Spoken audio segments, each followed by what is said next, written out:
Welcome back to another Boxscore Geeks host. I'm your host, Dre Alvarez, and today we'll be talking about a lot of stuff. Kevin Durant, top 10 list, self-taught analytics, and we'll even have a lightning round, so hope you enjoy it.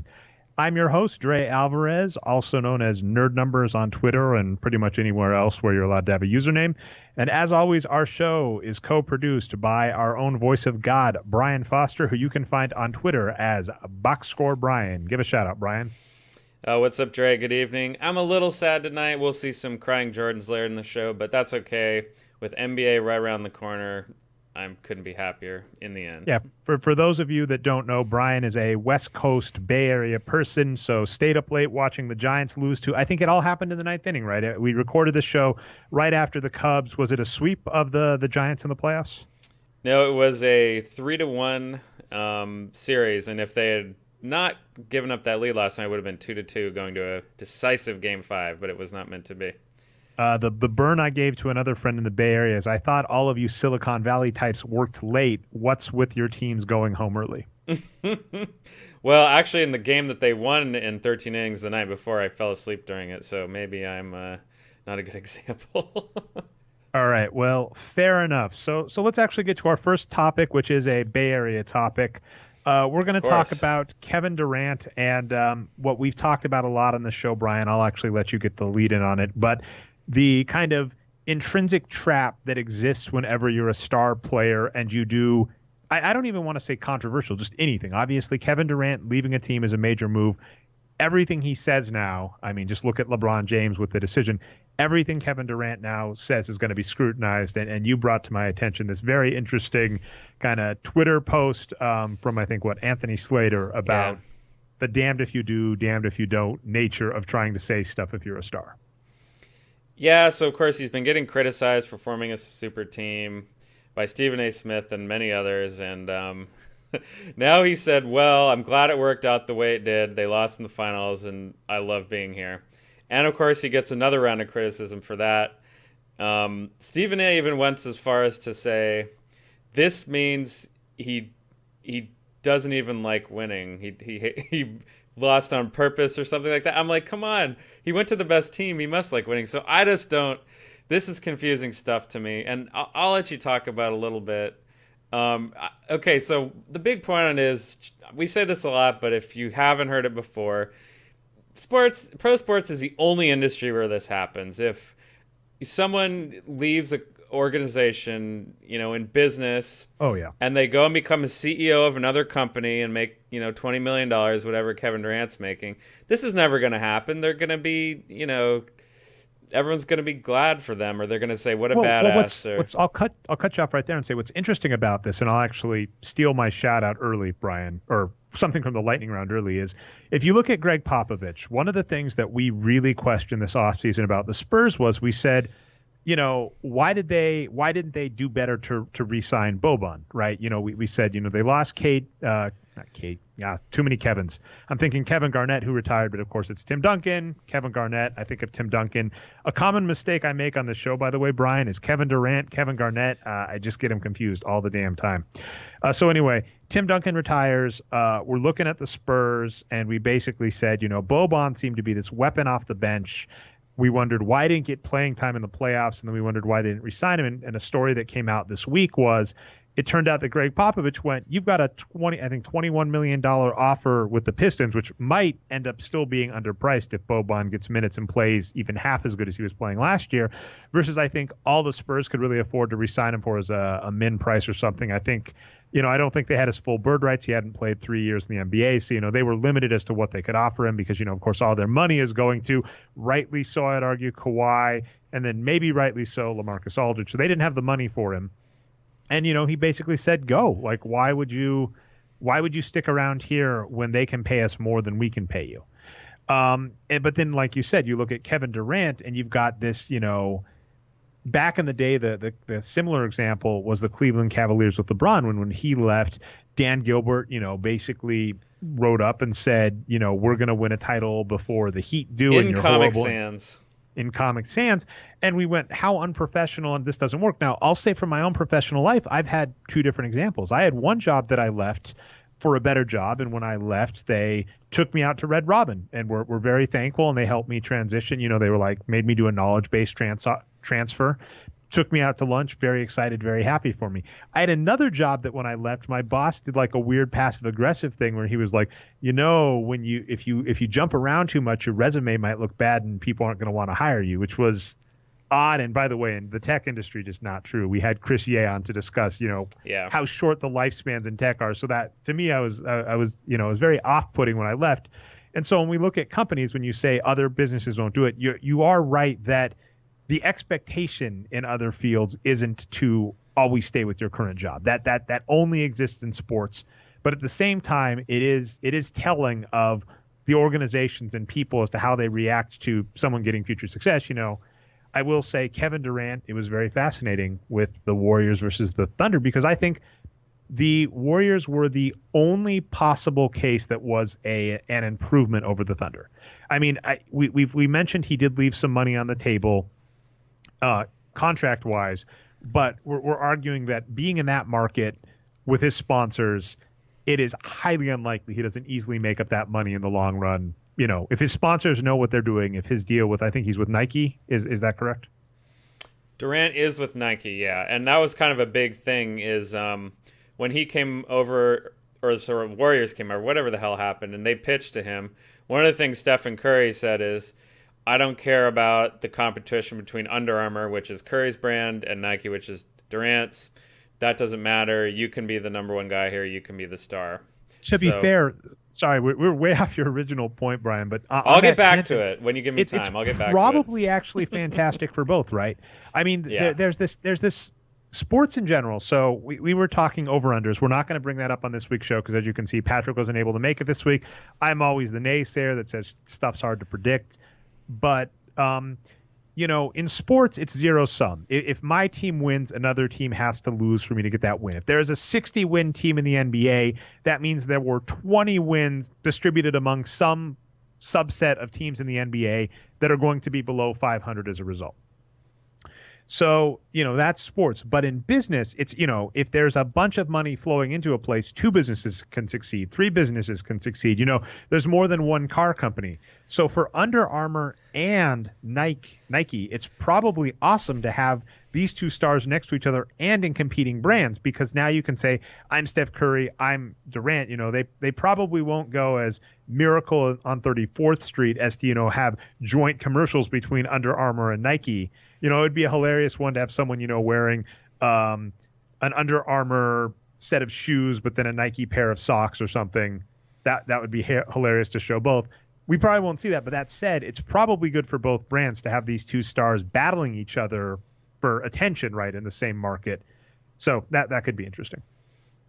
So we're not going to see a split shoe, half Under Armour, half Nike anytime soon? Oh, it would be hilarious, right? Oh, man. I don't have the disposable income to try and do this for fun, Brian, nor am I, I'm going to be a Warriors fan in the sense that I like a bunch of players on that team, right? Andre Iguodala is one of my favorite players ever. But what would be fun is to spend $200, buy a Kevin Durant line of shoe, buy a Steph Curry line of shoe, wear one on each foot. Come on. That'd be awesome. Yeah, boy, once the Warriors talk picks up here, we're going to have to get the Imperial March going, I think, now that you're on board. Like, they're an evil empire, this team. It's going to be good. But just to bring it back a little bit, I'll read some quotes here from this article for the audio-only listeners. Popovich said about Boban, he's such a good kid. At some point, I had to work to get him to understand that 21 million was different than 3 million. I said, get your ass out of here. Go. You've got to do it. But he felt bad. That's the White Fang. And the joke I made, there's a show called The New Girl. And in, I think, the first or second season, one of the characters does, I called it white fanging to you. And so the joke is he's got a girlfriend that he's trying to break up with for her own good because he doesn't think he's good for her. And she's like, and he's yelling, "Go on, get!" And she says, "Are you white fanging me?" Because in the book or movie White Fang, I think you said Ethan Hawke. I didn't even remember this. That's such an old movie. And Brian. it's a Jack London book, of course, originally. Jack Shout out London to Jack book. London Square in Oakland. And then Ethan Hawke played in the movie version. And then it's also very Harry and the Hendersons like, where at the end of the book, he shouts at the monster, the wolf in this case, Harry and the Hendersons, it's Bigfoot, to go on, get back to the wild. So I was joking, this is very much a White Fang, very much a Harold and the Hendersons. And, Bobon is a giant freaking troll. So very much in the same vein. So I thought that same thing has happened so many times in so many different movies. That is one of my least favorite plot devices ever. Like sending them away because you love them. I just want to vomit what you were every saying time I is see you are that. looking at Popovich and you find him very tropeful and derivative, and you just hate this plot twist. I guess he should have been like, "Damn it, Bovin! I wish we could have kept you." But that's fine. That's fine. So yeah, I don't have too much more on this, but I did have one question for you going back to the Durant thing. This was pre-show. I think we've covered all this. So I when this Durant thing came out, I was talking with some of my friends, and I felt pretty strong one way about this, and they did the other. So I want to see where you are on this. So here is the question posed to me. If it turns out to be true that Durant would refuse to sign with the Warriors if they had won the title last year, then what would you want more as a fan? Would you want those 2 consecutive titles under belt, going for 3 in a row this year without Durant? Or would you say, screw it, I want the 1 title only, but I want Durant, and let's go for 4 or 5. Who knows, he may get hurt or walk, or he could get hurt. That was an interesting question. What do you think, Dre? This is a fascinating question because it actually did have me stumped. Because my first inclination is to point out the following. It is really, really, really, really, really hard to win a title. The Warriors, if anything, proved that last season, right? I think we went over all the stats. And if you looked at teams with a simple rating system, which is where you look at the point differential, adjust for strength of schedule, if you look at them, they're one of the few teams in NBA history that were above 10.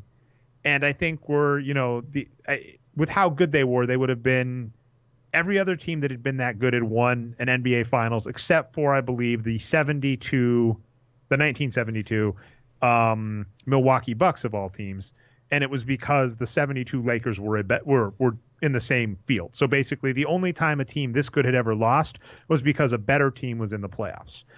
And so it's really hard to win a title, and they do last forever. I'm a Denver Nuggets fan, and they have one of the biggest streaks in playoff history behind the Spurs, where I think they made 10 consecutive NBA playoffs, which was like I said, only them and the Spurs had that going before everything fell apart.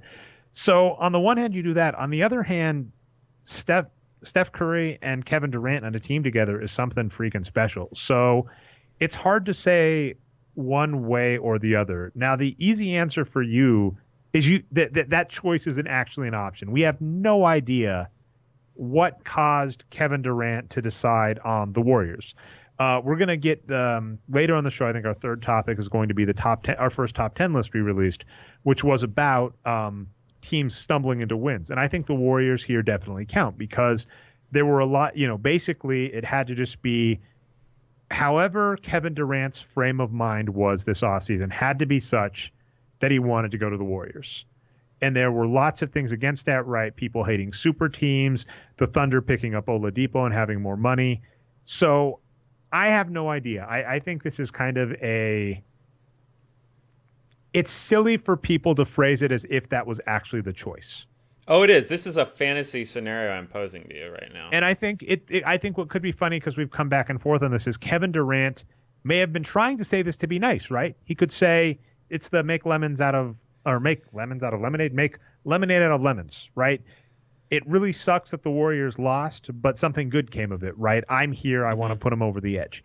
And, you could argue that there might have been times in NBA history where that's good, right? When the Bulls got knocked out in the playoffs against the Orlando Magic, that might have been what pushed them over the edge to target Dennis Rodman. So it could be good, it could be bad. Who knows? I think my personal opinion, to actually answer the question, Brian, because I know I waffled a lot there, is to actually say I think I would have gone for if it was guaranteed title or Kevin Durant. I think I go for the title. Oh, see, I'm greedy. I wanted Durant every day. So here's the thing. I had to sit through that game and just like, the most awful feeling in the world, that game 7 last year when they lost. But, now, here's my thinking on it. The fact that they have one title already, that's what you really want, the one title. 2 titles, is that much better than one? Yes, but I think the one is a much bigger deal than the second. And then the chance to do something all-time great, that's even better. So, for instance, some people are critical of the Patriots the year they were undefeated for trying to win their last couple of games instead of resting people.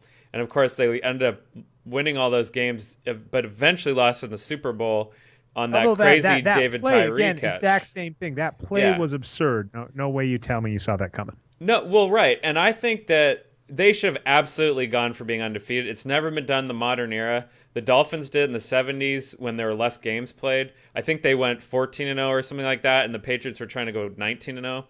So, yeah, I mean, I'd rather, now that we have that one title under the belt here in the Bay Area, I'd like to see them go for something crazy with an all-time great team. So I'm a little bit greedy and risk accepting here.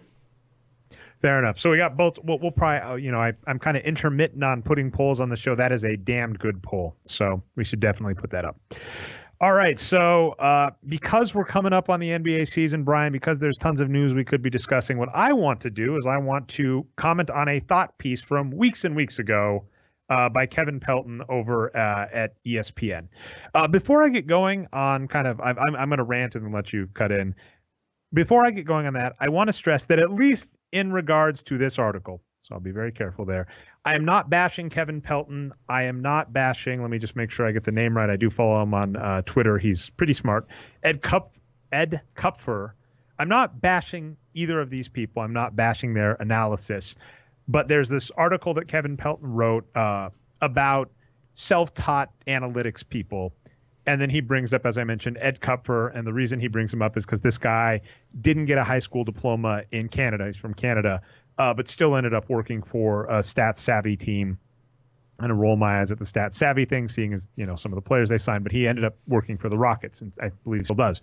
So I want to stress, at least for this segment, I'm not bashing either of those. Although, as you've seen in the past, I have no reservations about bashing other analysts. And we're actually going to talk a little bit about why that's the case.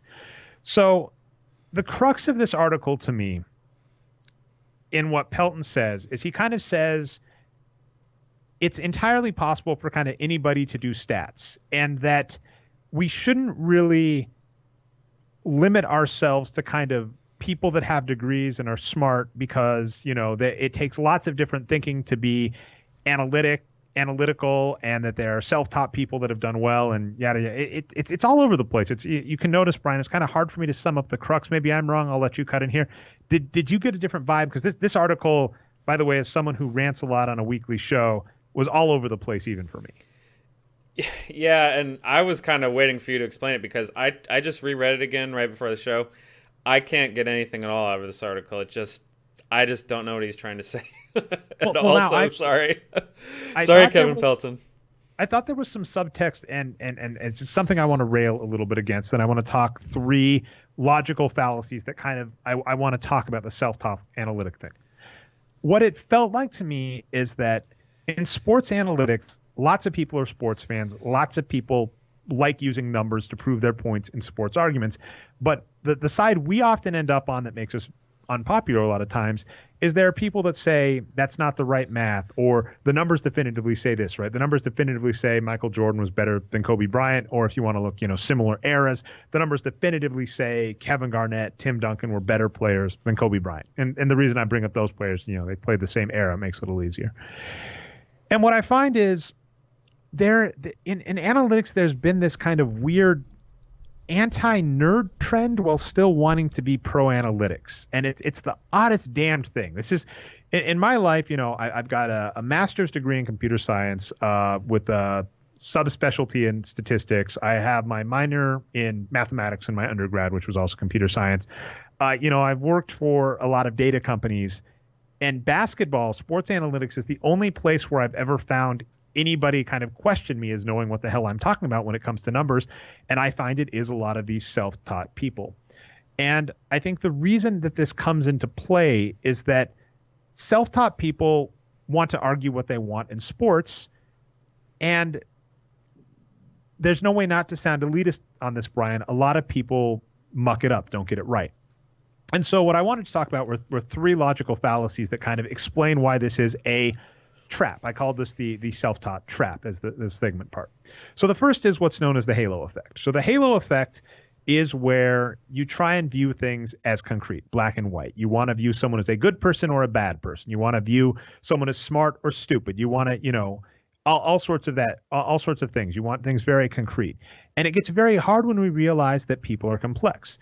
There are, you can see someone who is a good person that, makes mistakes, a good person that has, flaws or fallibilities, think addiction. There are cases where someone can be really nice to their family members, all their family and friends, but then you go out to eat with them and they're really rude to the waiter, or you go to Target with them and they yell at the cashier. People are complicated.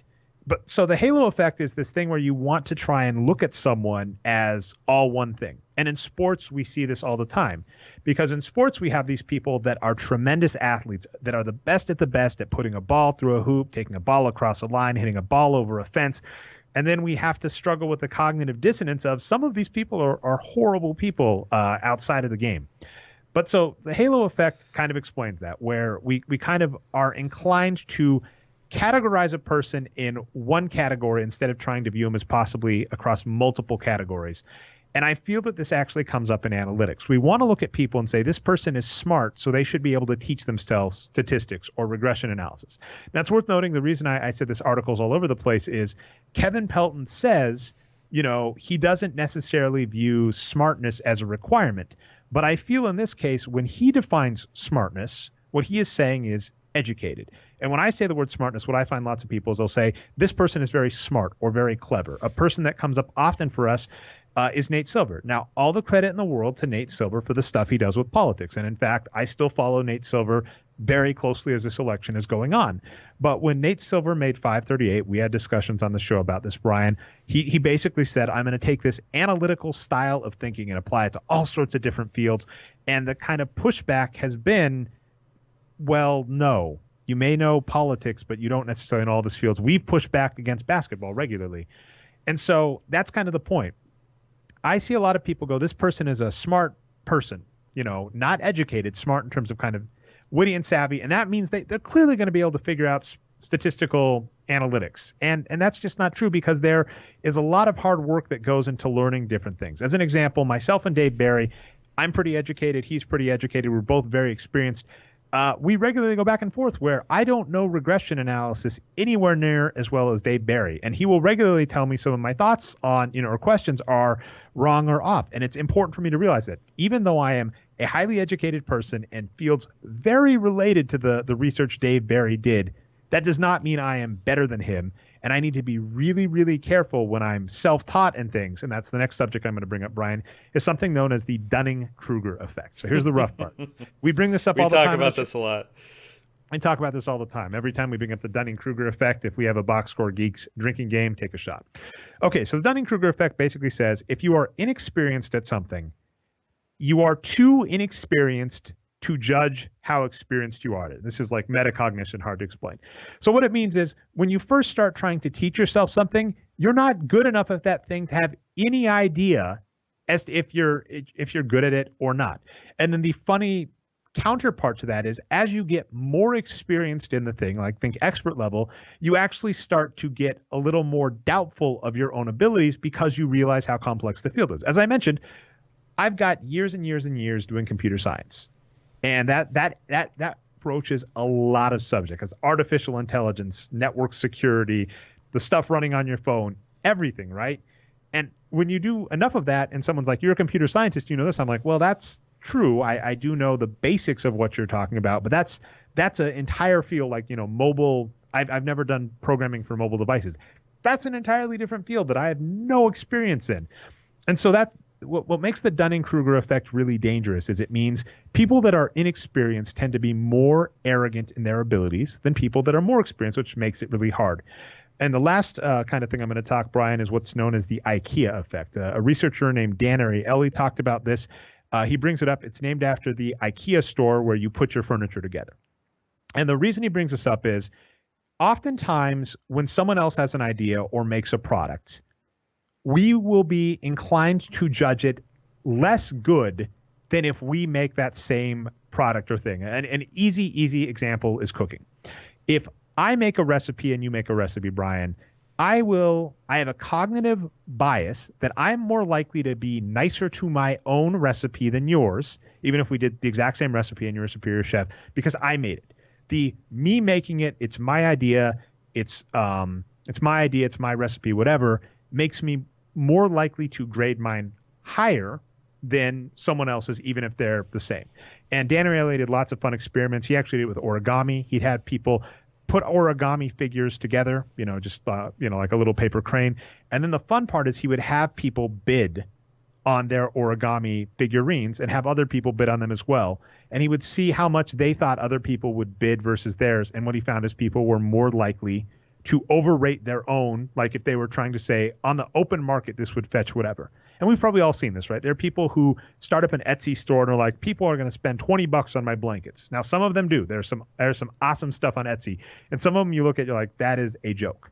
Now, the reason this actually comes into analytics is you'll notice the plethora of people that make their own metrics. So I'm going to put these three things together. Halo effect. People try and think of themselves, I'm smart or they're smart, which means they know everything, even if that's not the case. Dunning-Kruger, the less experienced you are at something, the harder it is for you to judge how good you are at it, and you are more likely to judge your abilities and possibly abilities of people you like higher. And then finally, IKEA effect, you are more likely to judge something that is yours higher than everybody else's. Now, by the way, I'm well aware of the catapult I'm aiming at our own glass house, because certainly a lot of this applies to us. And it's one reason, by the way, that I have worked very hard to, actually work really close with Dave Barry, because it's when you have smart people that bounce ideas off each other. We talk peer review a lot in here, but even not peer review, it is important to find smart people that disagree with you, because it is really easy when you are smart, actually, to start doing these exact problems. You enter a new field, you try a brand new recipe and you think, oh, this is amazing. And on the open market, people aren't going to think as much. So all of these come together in this analytics sphere. And the reason I call it a trap is we just have to be cognizant that if you are tinkering away at sports analytics for fun, and especially if you jump into a community, and we bashed them a couple times with I believe it's APBR or ABPR. I always mess up the acronym. But if you jump into a group of inexperienced people as well and are all bouncing ideas off of each other, it is very, very easy to do things wrong and not realize it. And like I said, the reason I brought this up in this self-taught thing is I'm not saying self-taught is bad. What I'm saying is it is much harder to get a good gauge of your ability if you and everybody you are working with is self-taught. And I have seen time and time again people that I would consider smart, or at least they seem intelligent, make fundamentally flawed mistakes in sports analytics. And then it's very hard to pry them away from that, because they say other people agree with me, I think it's good, et cetera, et cetera. So it's the only thing I'm saying is it's like if we're grading things on a curve, if you're self-taught, it is actually that much harder to get a good view on where it's going.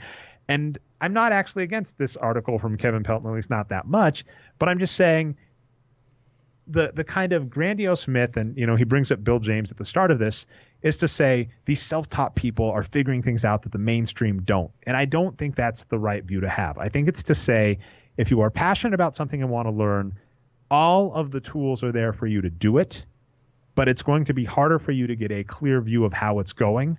And we have seen in basketball statistics what happens when a lot of people that don't really want to check themselves keep going. The last point I'll bring up, Brian, is Malcolm Gladwell in Outliers brings up this concept called the 10,000 hour rule, which he has even said has been the most bastardized idea he's talked about. And really the 10,000 hour point of that is not the important part. The important part of it is something in that called deliberate practice.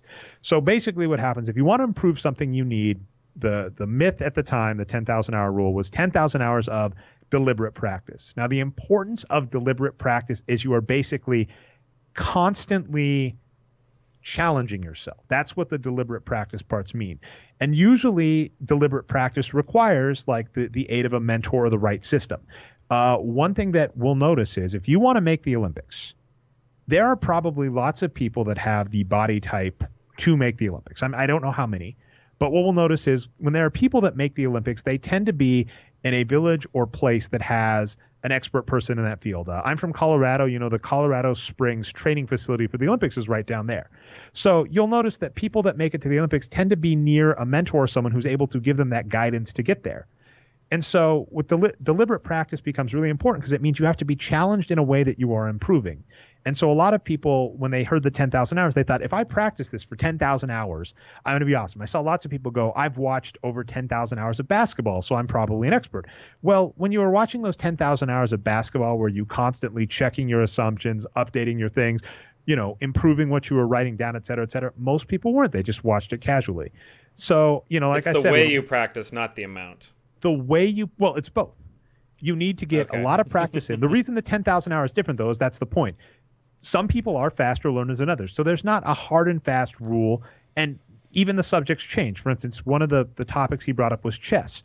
Well, the 10,000 hour rule doesn't appear to be the case for chess anymore. And a lot of the reason, by the way, is it is much, much easier for people that want to study chess to get access to all the materials and communities now that they weren't able to before. But the deliberate practice is very much true. You have to be challenged as you are learning. And I find a lot of the problem with the self-taught kind of thing, and the reason I bring this back to basketball, is that I notice that what happens is someone will make a metric and they'll release it onto the web, and a bunch of people say, this is great. And not enough people, or even if they do, because, you know, we're one of the people that regularly do, not enough people that know what they are talking about say, here is the problem with that, here is how to improve it. And then more so to the point, a lot of the people that make these metrics don't go about improving them. So that's it. Like I said, it's a trap, and it happens. And this was very rambly. Ironic part is I was thinking of maybe cutting this as its own segment and putting it on YouTube on its own. That's not going to happen, Brian, because I was all over the place, just as much so as Kevin Pelton's article. So again, I know I'm throwing a stone here, but, you know, just figured I'd get that out there, because basketball statistics is one of those areas where I notice a lot of these fallacies and flaws happen, and it gets frustrating after a while. What happens to us the most is when we start talking about politics, all the commenters will say, stick to sports. But I don't mind that. I know. There's a fine line, right? So I think between punditry and real analysis, and we like to do a little bit of both here, and I hope we make it clear when we're doing punditry and when we are doing real analysis. But yeah, I think so. Okay, we've talked about this before, but I'll just say it real fast with 538 and the various ESPN sites in general, is that, you know, they're not, you know, doing this for fun like us. They're a business, so they're in the business and their business model is page views. That's the important That's right, page views and putting out articles. They have to put something out every day, especially when you're 538. Like, well, we have to put out some kind of analytics thing, you know, every few days, and it's like, well, instead of spending months and months getting it peer reviewed and all that, they just have to keep churning it out. So, you know, I feel for them in a way, but it's just like, yeah, don't go out and say that, you know, this is, you know, the best new piece of analysis ever. It's more like a fun fact, right? Well, and I feel it's very important, because we do not once a day anymore. We're never going to get back. We will likely not get back to once a day unless we manage to schedule you, me, Patrick, and like Andrew getting stuff out. And we've tried that in the past. Trying to schedule a bunch of hobbyists posting things daily is nigh impossible. To anybody listening, it's like thinking of starting your own blog or blogging. I just let you know that scheduling among people doing something as a hobby is it's the pizza problem, you know, getting a bunch of people to order the same type of pizza. So that's not going to happen. But, you know, it is really easy when you write a blog post. One of my favorites, I think I called it the Michael Cage Award. Is that the correct one? Where it's the best player with the least support. Well, I released that. I was really excited. I did some code, and I called it something else. I think I called it the Dikembe Mutombo Award, I think. And then someone noticed right after I released it, oh, you're missing a player. And I realized I had a bug in my code. And it's very easy if you're doing daily, if you're trying to do analytics daily, even if you do peer-reviewed published stuff, it's easy to make mistakes, and you have to go back and fix and refine. And I think actually there was on the recent Cracked podcast, they discussed this. There was a very real problem, even in peer-reviewed journals that we're trying to hold up as a better standard. There's a very real problem out there that people do not replicate enough studies, so we don't know if enough of the studies were correct or if it's just a random thing. So it's not an easy problem. So I don't want to make, you know, I've definitely bashed the basketball stats, advanced stats movement a lot. But what I should stress is this is a very hard problem in general. And all I'm saying when I bring it back to the self-taught is what you have to be aware of with the self-taught is it's actually that much harder for you to know of all of these other problems that already exist in trying to do good research. A quick tangent that we'll get off of real fast about that is there's actually, We'll see about I that, saw an Brian. article about a website where you can upload your studies and it'll check it for math errors and report back to you on all your math errors. So maybe we'll look into that and talk about it later. But I thought that was that's interesting. awesome. But I'm saying in my case, right, in the one article I posted, for instance, on the stat, it wasn't a math error. It was a program, and that gets much harder, right? A programming error. Exactly. Because what I did is in fact, if I supplied the data that ran through my code, it would look perfect. Because what happened was, it's going to be boring if you're a programmer. This will sound somewhat interesting, although it's a lot like talking about your losing poker hand to poker players. Even coders are like, I don't care about your stupid code bug. What happened was I had, you have 30 NBA teams or 28 back in the day, whatever. And I would list out the 30 teams, and then I would go through each of them and then say who was the best player, so on and so forth. What I was forgetting to do, this is really common in programming, is I was forgetting to save the last one each time. Well, if I supply those 29 teams instead of 30 to each, they'll go, oh yeah, this looks right. Your data is correct. So it's really easy, math errors, programming errors, Excel. A lot of people use Excel. It's powerful. And by the way, I can't bash Excel. It is all of the people that are like, this is a replacement to Excel. It is really hard to get a tool that is as good UI-wise, functionality-wise. Lots of people are able to pass around the data and formats that are useful-wise to trump Excel, but it is so easy to make mistakes in Excel spreadsheets. There was a famous example of one economics study that did that. So it's like there's so many possible places for error, and that's fine, but that's why it's really important when you're doing self-taught, self-published, etc., to actually be extra scrupulous about people checking your work. And then there's an entire other side of that where I'll talk on another show, Brian, about the Tim Donaghy scandal and how he was reffing, and how that the way he was reffing actually seems to apply a lot to sports statistics as well. But we'll leave it off this show because I don't want to go on another bumbly rant. Ready for top 10 minutes. Lists? Let's go over the top 10 list. I mean, I'll let you. We'll talk some of the comment section about this. Some of them, like I said, we were talking mistakes. I think I had a mistake I already noticed immediately, so we can talk this. But by the way, I will stress this in top 10 lists, Brian. The ideal top 10 lists are the ones where at the end, not everybody agrees. Those are the best ones. Someone has to be able to say, did you really leave so-and-so off? And that's why 10 tends to be a good number, is because especially on a sport as old as the NBA, where even if we restrict ourselves to the modern box score, which is 78 on, that's 40 years of data. There are more than 2 players a year that probably apply. And so the first top 10 list, we're going to try and make this a regular thing. Weekly's probably, I got greedy in the talk, Brian. I think I said weekly, probably weekly too much, but we'll see. We're going to try and do videos where we do top 10 lists. If you have any suggestions for topics, let us know. But the first one I did was the top 10 times teams stumbled onto a great player. And this was a lot of fun to go over. And so one of the comments we definitely had to discuss, and you did some research. So I want to hear your thoughts on this. So was it Lacemaker who said it? Yeah. In the comments, Lacemaker said that our number 4 selection, read through the whole list, it's great, was Ben Wallace to the Pistons in 2000. Because I said Ben Wallace was a sign and trade for Grant Hill. It was just, the Orlando Magic being nice and throwing the Pistons back a bone. But then, of course, it ends up being trading a star for a star, and they got the great star. The Orlando Magic got the injured star that never lived up again. So he's my number 4 easily. And then the argument that Lacemaker was making was actually Ben Wallace was a free agent, because the Orlando Magic were silly not to, just re-sign him, or he wanted more money than they were willing to give him. And so really they just did this to make it work, but he wasn't actually part of that. So what's your research brought up on this?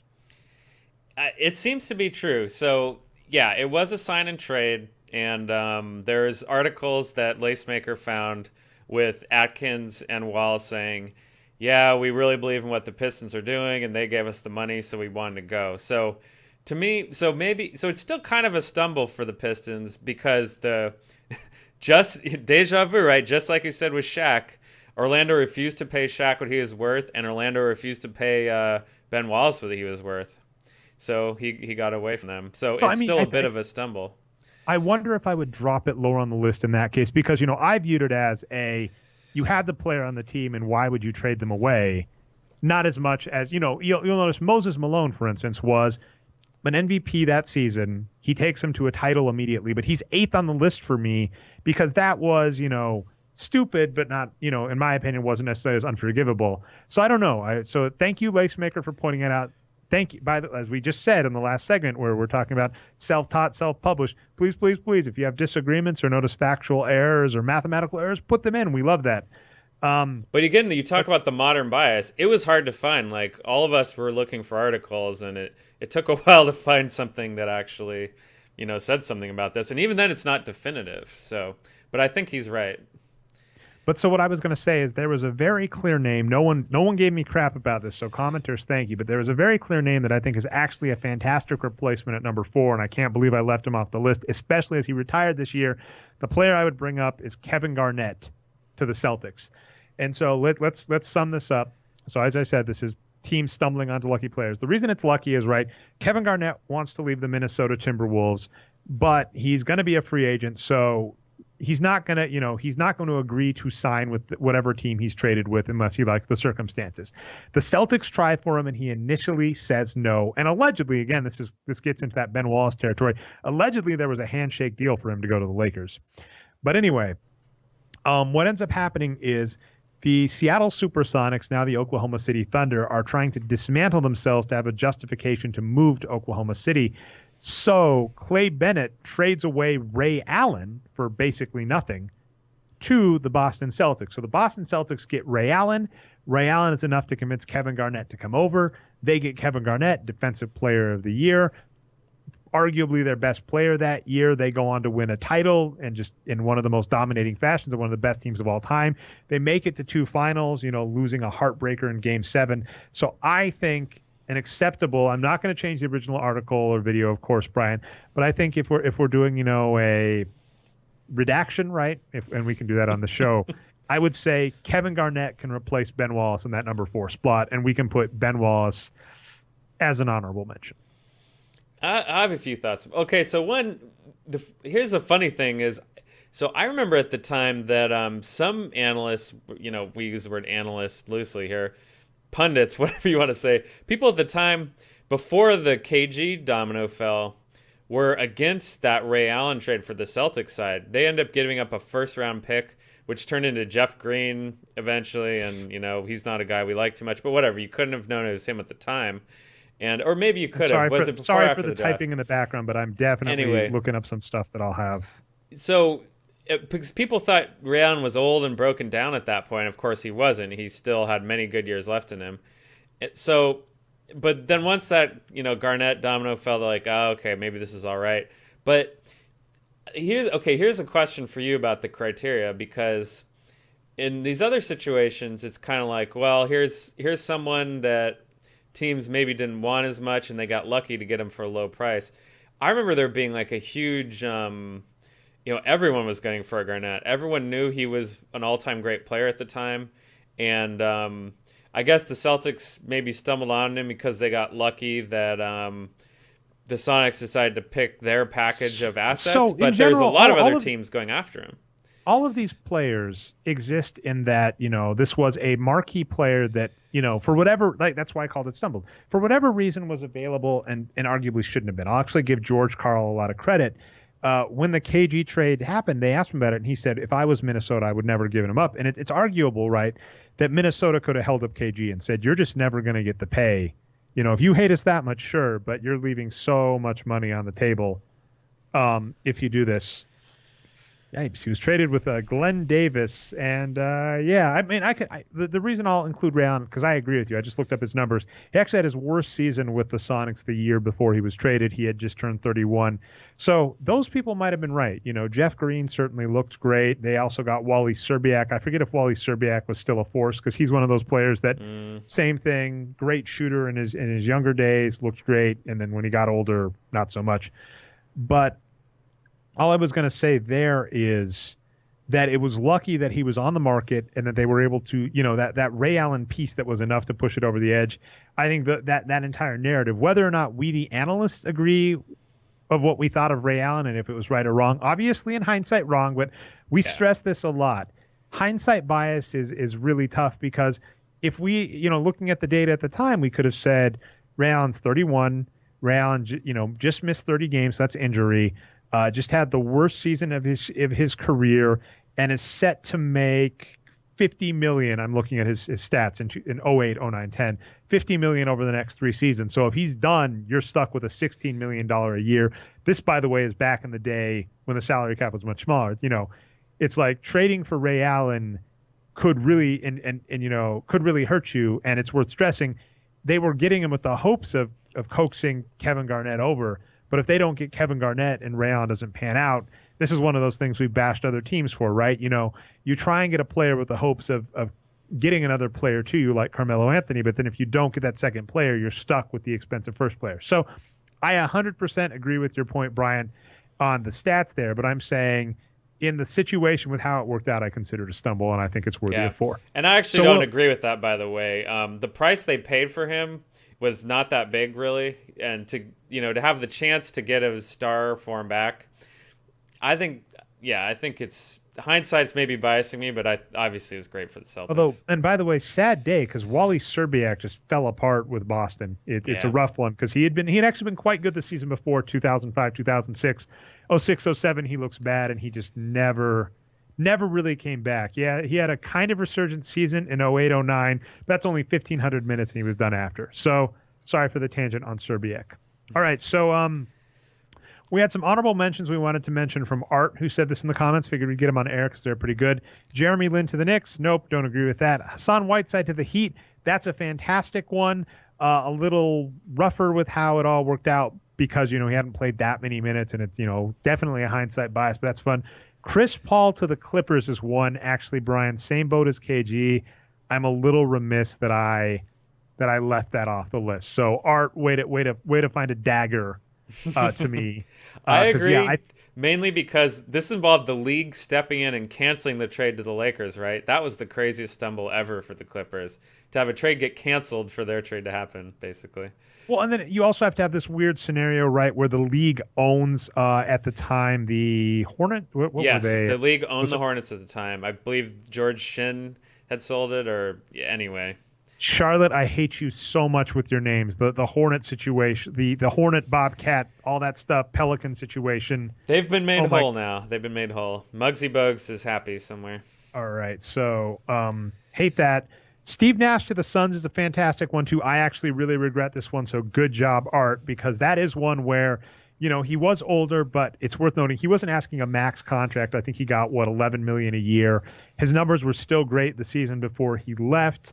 And he was actually sitting with Mark Cuban saying, if you just match the offer that they give me, I'll go to you. And then it's worth noting, too, I believe, man, this is really rough to try and go through history really quick, Brian.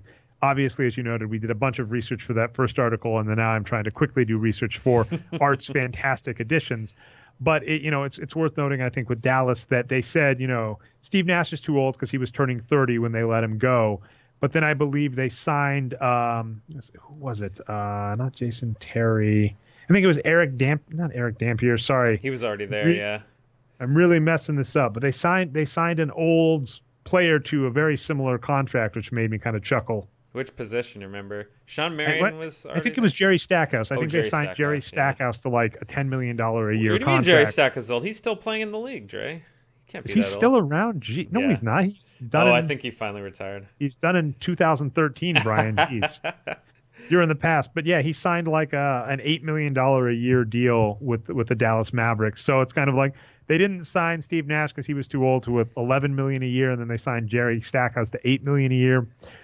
So yeah, still have Vince Carter at least. I definitely regret that one. Kyle Korver to the Hawks. That's an interesting one. I don't know if he quite hits the threshold, the Chris Paul, Steve Nash level, but that was a fun one too. Had he been established as these other guys? Like how many years had he been? He was an amazing role player. So I think that's another interesting one, possibly a future list, Brian and listeners, is the role player ones because this list we obviously targeted stars. We targeted MVP, at least by wins produced number caliber players. And it would be interesting to notice just the number of times Thabo Cephalosha, as an example, role player caliber players that are only $5 to $7 million a year. And you go, why didn't you just keep that player? Why did you let that player out the door? Yeah, they weren't going to win you 20 games. They weren't going to win you 10 games, but they were worth a solid $7 for $5 million a year. And we've stressed this a lot on the show. as soon as you get those established stars, just getting those reasonable role players around them is huge. Yeah, and I'll actually disagree with Corver on that list. Now that we have his stats up here, he was kind of an average player for the first, big part of his career. He didn't become a star until he went to the Hawks. Well, I don't think he had that one season, and I mean, hate to be mean to you, Corver. If a steroid thing ever comes out, I won't be shocked because that is such an outlier season. I mean, this is another fun list that I think I did one in the past where I looked at like late bloomers. Like, look at Kyle Korver's 2014 season, 2015 season compared to the rest of his career. How many players have just a standout season like that?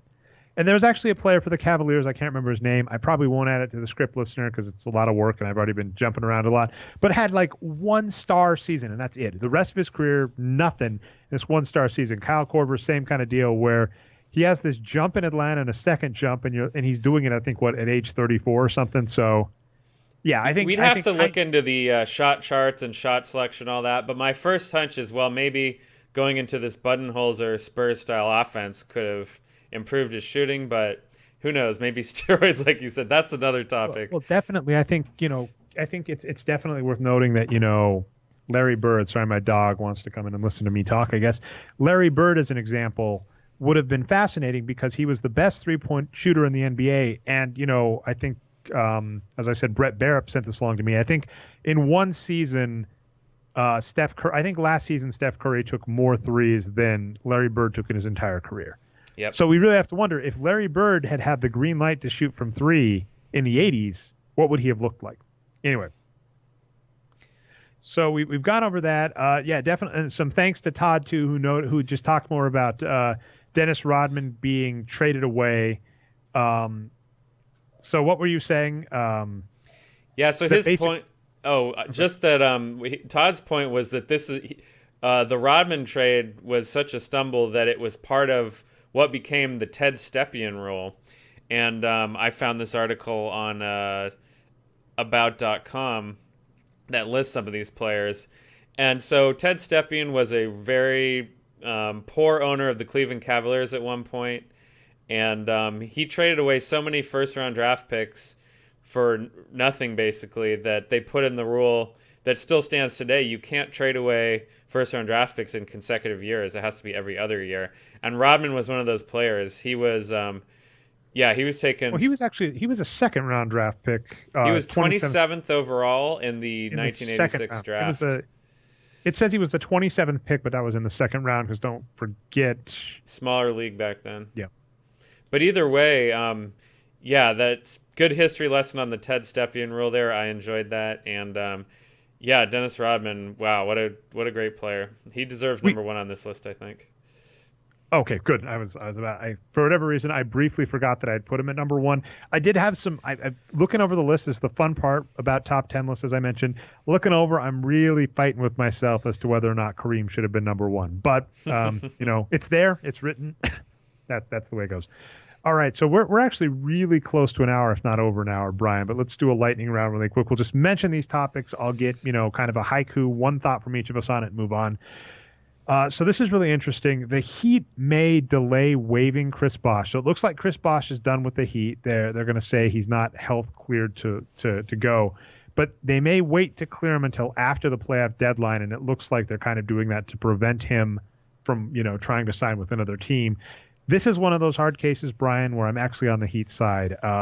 If there is enough of a risk, I don't want to say any risk, because by the way, sports in general do have risk of long-term injury, of even death when we're talking football. But if there is enough of a risk to a player's life, I think it's really rough to be on the Heat side here, because we normally kind of rally against the paternalistic nature of professional sports, of the draft, of restricted free agency, of trades. This is a case where I think if the Heat are saying your health's not good enough for us to want to risk you playing, we think you could die. And this is a league, right, where players are called weak for not coming back in if they're injured. I think I got to side with them. So it's a rough one, but is what it is. Yeah, for me, this is one of those situations where I don't know the CBA well enough to really comment on this. I don't know if there's some, advantage for the Heat other than just preventing him from competition-wise from another team. I don't know if they save money doing this in any way or not, so I can't really judge one way or another. I think it might be the other way around because my understanding, I could be wrong, this was similar with the recent amnesty rule. But my understanding with like waiving is, if someone's willing to pick up the full contract, you're off the hook for paying them. So I think, and the fact that they're not even looking to trade him, they're not looking to play him, it seems very obvious that they're not even attempting to turn Chris Bosh into anything. They're just saying, we don't want you to play because we don't want you to get, permanently injured. They're saying other teams' doctors are shady, basically. I don't know if I don't want to speak. That, by the way, it's funny because we talked about dissing other analytics and dissing other people. Here. This is one case where I refuse to speak to any of that. I don't know on other doctors, but I'm saying the Heat are making a very clear claim where they're saying we are worried enough about your health that we refuse to let you play, and we are not going to do anything to facilitate you playing. This is very similar to Daniel Bryan in the WWE, where they went, we have your rights. You can't wrestle as long as you're signed with us, and we are never, ever, ever going to release you from that contract. So it seems like I actually have to give. They are paying him though, right? And I guess that's what I was going to say. They've still got his cap hit. They're still paying him. So this is one of those cases where they're actually leaving wins on the table. So kind of very similar to Greg Popovich, where I actually kind of give it a little credit, where I think they're doing what's right above doing what they potentially think. We've looked at Chris Bosh's numbers. He's kind of declined. People would disagree with us, whatever, you're wrong. I think Chris Bosh has declined, so he may not get them wins, but I think they are what most people would think, leaving wins on the table because they care about a player's health. And at least right now, you're right. There may be data that comes out future that proves that there's some loophole in the CBA that Pat Riley is taking advantage of. But for now, it appears like they're doing the right thing. Yeah, I'm not too sure on this either way, so I'll just stay on the fence in the end. But hey, I read some article today that was something like 75% of people that fly wingsuit, base jumping, have witnessed someone die or got a serious injury and either had a serious injury themselves or come inches away from having one. So, if people are doing that, then I don't know. It's hard for me to criticize Bosh too much to put his life on the line if that's what he loves, but it's tough to say. You definitely kept us going. That's fine. I was going to say, I was supposed to be my final word, Dre. That's okay. I was going to say, I'm a big wrestling fan, obviously. You notice I got the Andre the Giant behind me. And what's fascinating about wrestling to me, I brought up, I think I mentioned Mick Foley about as much as the Dunning-Kruger, Brian. But Mick Foley is this person that, had such a hardcore style of wrestling that, even watching him on Raw now, I still question where his brain's going to be. And by the way, this isn't like coming out of nowhere. If you've read up on him, you watch documentaries on him, he's actually talked with a lot of concussion doctors that are working with the NFL. This is someone who basically sacrificed his brain and body for something he loved. And there was a point in his career, I think around 1999, where you could argue you've gotten the fame, you've had the WWE title, you've gotten the money. What else do you have to prove? And he kept wrestling. He's still in it, right? He never left. I think as recently as a couple of years ago, he was still wrestling in TNA. So there is clearly something about the thrill of competing that that many of these athletes and WWE people have as well. And it is a rough one because as soon as you're out the door in many of these cases, even wrestling, you can keep wrestling until you're older. But as soon as you've left the main stage, barring a few lucky names, Hulk Hogan, The Rock, you're probably gone. You're not going to get let back in at that main stage at Madison Square Gardens in front of 80,000 people. So there is definitely something about that. And to your point about base jumping, it is really hard to say to Bosh, you're done. You're done forever. Like I said, the one thing that makes me somewhat happy is he's got the titles. He's got the All-Star games. He's got the All-NBA. I think he only has one. He's going first ballot Hall of Fame. What do you mean? How dare he join that super team? What a coward. What a coward. I don't care. I like how you're like sarcasm. I'm like, I don't care. More super teams. That's a good way to combat sarcasm. Super teams are better than freaking teams that win 20 games in Charlotte or Philadelphia. Anyway, so all I was going to say there is, he's gotten all the accolades, and so it's easy to look at him from an outside perspective to say, you have the money, you have the accolades, can't you just leave it? But at the same time, we've seen this enough with other athletes with professional wrestlers to go, there is something there, and there's clearly such an adrenaline rush or something about that experience that's hard to walk away from. So to your point, I agree. It's one where I actually agree with both sides. I can see Chris Bosh's point of view. I can see the Heat's point of view. Yeah, we'll see. Who knows? Maybe he'll get better, and the doctors will clear him, and he'll actually be healthy. That'd be awesome. Let's stay positive here. All right, I agree. We'll try and keep this next one shorter, though it's election season, and we're gonna bring up Trump, but very briefly. Stick to sports. Oh wait, this is a sports story. So Donald Trump, this is impressive. I actually emailed Jonathan Weiler back and forth a little. And, he actually said he can't think of any case in political history. I think you were a political science major as well, right, Brian? Mm-hmm. This is so, I'm going to use the word amazing. I don't want that to make it sound like it's a good thing, but Donald Trump in this election is one of the most amazing things in political history. There's never been anything like this. Am I mistaken with that assessment? Well, so there's a direct lineage to him, actually. So one of his big operators is Roger Stone, who works for him.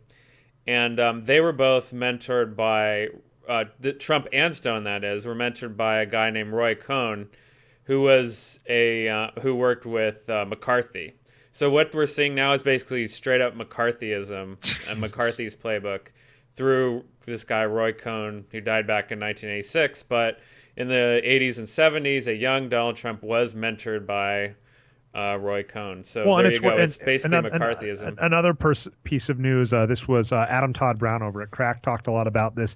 Trump really likes Hitler, which is kind of weird. Like he actually had Mein Kampf in his nightside dresser, but a lot of the same exact tactics that you're talking he's used. So that's fascinating. But I will say, this is the biggest we've seen, which is weird. Well, so the parallel in American political history actually is in the 1800s, before the Civil War. The Whig Party split up, and there ended up being the Know Nothing Party. And the Know Nothing Party is very similar to, the Trump wing right now.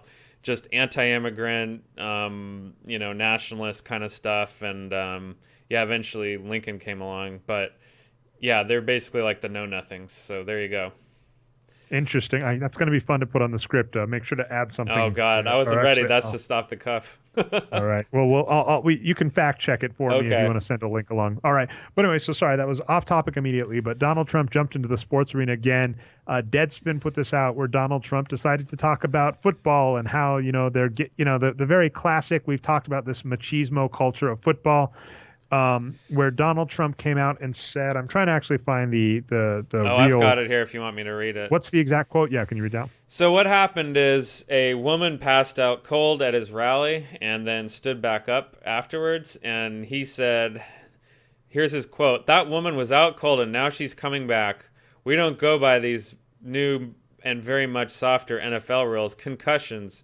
Oh God, got a little ding on the head. No, can't play for the rest of the season.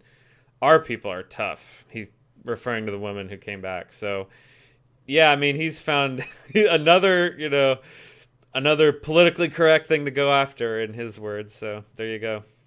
Sorry. All I was going to say is, I pick Deadspin for a lot of these because they have great headlines. And but there's a lot of people wrote about this. So, yeah. Go read about it. But so, that's definitely funny. The point I actually tweeted about this right after you sent that article along, Brian, is I said, if there's anybody the NFL should listen to, it's Donald Trump. Remember his success with the USFL. So check out this 30 for 30. Essentially, there was a rival football league to the NFL. Something fun to do at some point, by the way, Brian. I'm just going to let us go over by a bit. I don't care at this point. Brian, but something fun to do would be to compare rival leagues of major things. So the ABA to the NBA, the USFL to NFL, WCW to WWE, because it's such a fascinating story of basically all of these things that are kind of somewhat monopolies now that at one point had a very big competitor, but this very big competitor was just very ineptly run. So it's very fascinating. So that was my first joke. I also made another 30 for 30 joke. I forget his name. Let's see if you can look him up really quick. We'll see how quick your research skills are, Brian. It's a 30 for 30 on the New York Islanders. And there was a guy that faked being a billionaire and managed to purchase the team. And the reason he wasn't able to purchase it is he was trying to get a bank to give him a loan and claim that he had a bunch of money and he didn't. And so the NHL, the New York Islanders, the NHL approved the sale based on his thing, but the banks, and by the way, the banks let him get far farther than they should have. The banks at some point were willing, were the stop where they were like, we're not going to give you this money. We don't have any proof of your thing. It's called Big Shot. You just looked it up, and can you tell me the guy's name? I can't read it off your screen.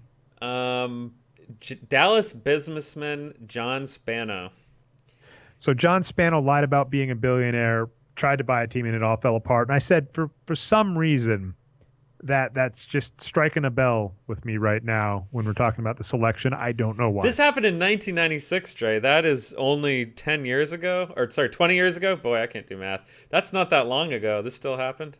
We just talked about easy math mistakes. That one thing would have found that one, right? You would have said 1996 was 10 years ago. I would have said, no, it's 20. No, actually, I really think it's 2006. That's the problem.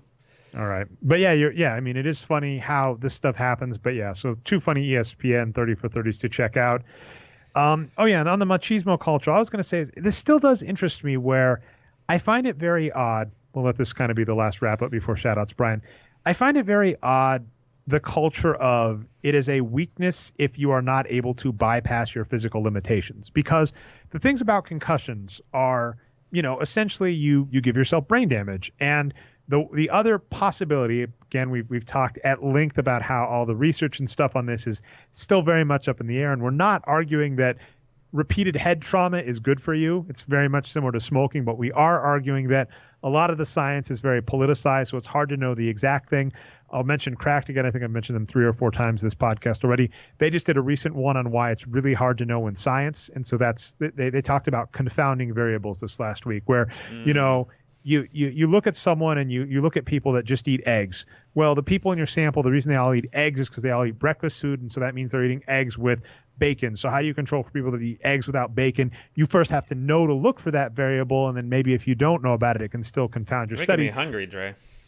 This is one reason, by the way, that they brought up that too, the hungry thing, where you talk about the diet soda issue or the light butter or whatever. Those people tend to gain weight at the same rate, if not worse, as people that just do the normal. Well, people that go out of their way to buy diet soda, to buy light butter, might be people that are trying to lose weight, and people trying to lose weight might be overweight, which means they might be more inclined to eat more. So all sorts of stuff like that. Confounding variables. It's one of the things that why we strive so much against plus minus statistics, on-off statistics, because there are too many things going together at once to do it. So concussions have that same issue. There's so many variables. You've got athletes, football players. So that's already a thing. Lots of these players have taken, over-the-counter painkillers that are legal, and in many cases illegal drugs, illegal steroids, et cetera, et cetera. So it's hard to know if when we find these brains at the end that all have CTE, how much of that's from the head trauma and how much is from these other variables. And it may be a very, very long time till we get it all down. But one of the theories on concussions is if you get an initial concussion, you are more susceptible to follow-up concussions. And the reason I got down this big rabbit hole, Brian, is there's a guy named Bret Hart that we bring up a lot, who had to retire from professional wrestling because of a concussion. He got kicked in the head. What people don't know, because everybody remembers this kick in the head from a guy named Goldberg, who's actually coming back to professional wrestling at age 49. He was kicked in the head by a guy named Goldberg. He actually kept wrestling, and he speculates that it wasn't the first concussion that did him in. It was a follow-up concussion that he got after that. But even when you listen to him in interviews now, he still talks about how he thinks people faked injury to get out of wrestling, and how some people are soft, and how his day it was rougher. And it's very fascinating to see the culture that Donald Trump is endorsing here of people considering it weak to not be able to overcome the physical limitations of your body. Because the reason the NFL is getting tough on concussions is we're seeing if people get multiple concussions, they're basically potentially permanently damaged. So they're going, we can't let you do this because your body cannot handle getting that many concussions. And yet people view that as a sign of weakness. So I know it's easy to bash Trump, but the sad part is he's not alone in this line of thinking. We've talked it a ton. And it is still one of those very weird cultural things to me to see people call people soft, weak, etc., when basically what they're saying is my body was not built to do that. And if I keep doing it, I will not be walking, talking, whatever, late in my life. Who was the player, by the way, Brian? I'll let this be the exclamation point on it.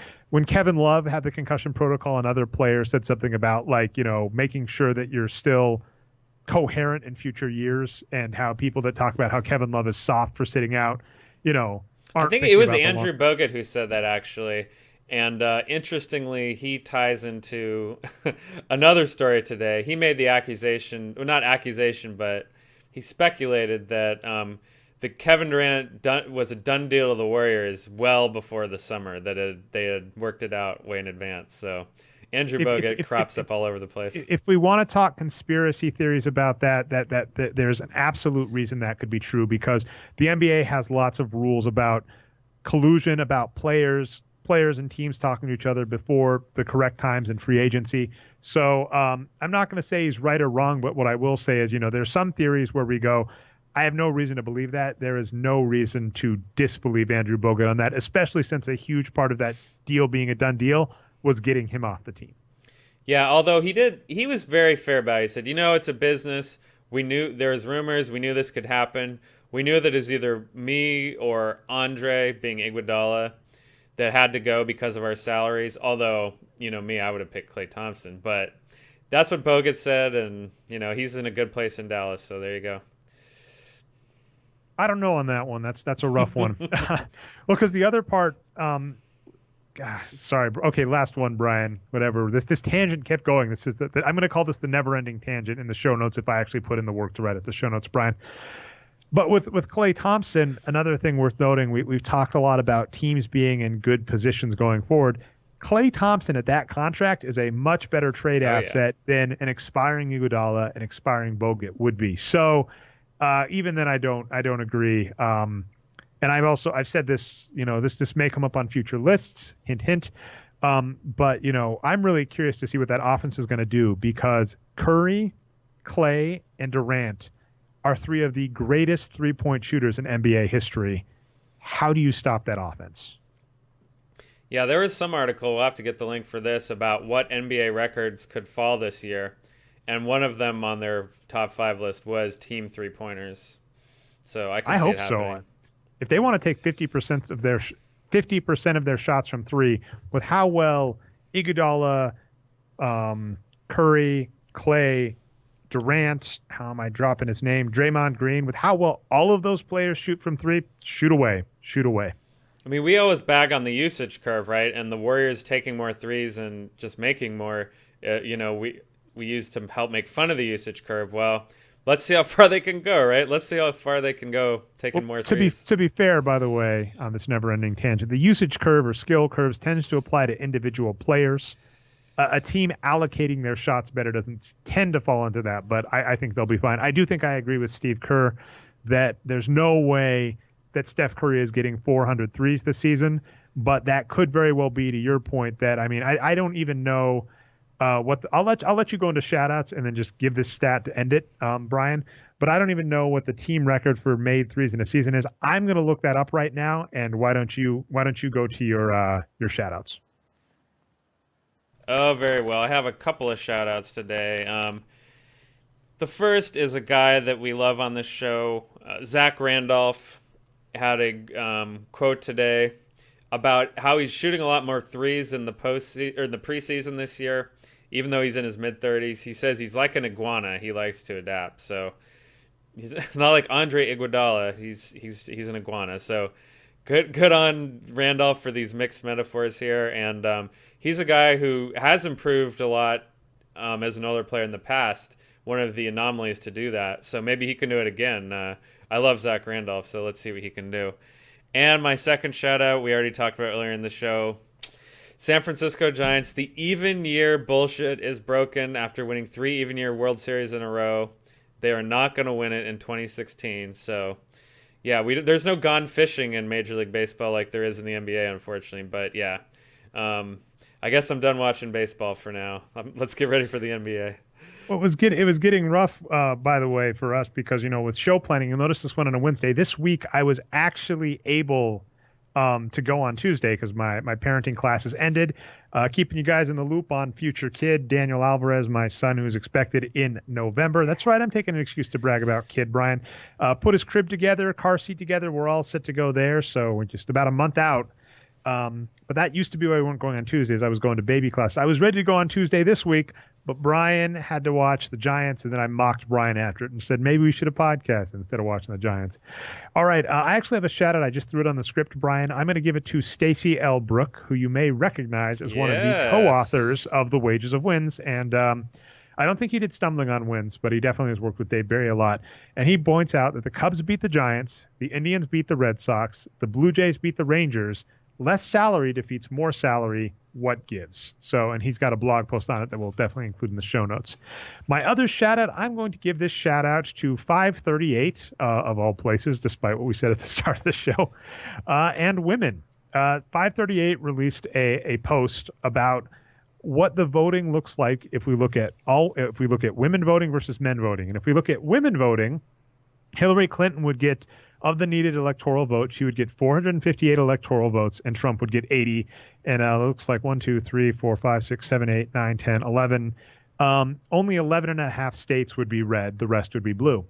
Now, if we look at how men would vote, Donald Trump would get 350 votes. Hillary Clinton would get 188, and I think it's like the opposite. I think only 11 states, 5, 6, 7, 8, 9, 10, 11, 12, 13, 14, 14 and a half states, only 14 and a half states would vote blue. If you listen to this show, you definitely know where we stand. I'm sorry, as a Mexican-American, I'm not going to go for Donald Trump ever. That was never going to happen. California's blue on that man's list, Dre. All right, well, good on you. All I was going to say is, yeah, basically, thanks to women for essentially keeping Trump out of the White House, which I'll notice a few things, a few random notes on that. I guess one of Trump's kids, I forget who, one of the Stepford kids, actually released the infographic, the second one he posted on Men, and said, look at how Trump is gaining in the polls. So didn't even read the article, just took that graphic and forwarded along, allegedly. I mean, by the way, one really rough thing about this election, Brian, is Donald Trump and the Republicans, and let's just be clear, this has not been the best election for the party or the president or presidential nominee Donald Trump. Have said a lot of outrageous stuff, but there are people that will post out, lies, and that's what makes it rough. Is of course Donald Trump has said things just that bad, but I want to be careful because it is easy to get people to say things. Donald Trump said this, and it's like, let's be fair, he did say something equally that horrible, but it wasn't exactly that. So I believe that was the case. So anyway, that got passed around, and the sad backlash is there are some people going, maybe we shouldn't let women vote, but whatever. Thank you, women. For myself, at least, thank you for keeping Trump out of office this election. So that's my last shout out. Anything to say on that, Brian?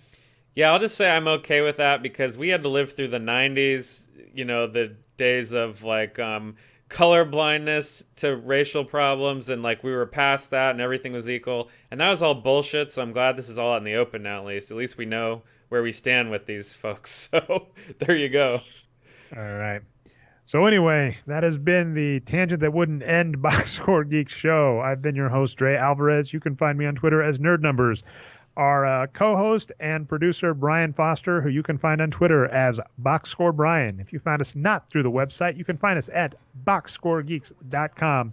You can find the show on iTunes and Stitcher, the Boxscore Geeks Show. Subscribe, upvote, helps us out. We go live every week, usually Tuesday or Wednesday at 9:30 p.m. Eastern Standard Time, twitch.tv/Nerd Numbers. And if you want to catch the recap show with all the great infographics, articles that Brian throws up, you can find us on Channel Nerd Numbers on YouTube. Also, we finally got a Facebook page. So if you follow Boxscore Geeks on Facebook, I'll include a link in the show notes.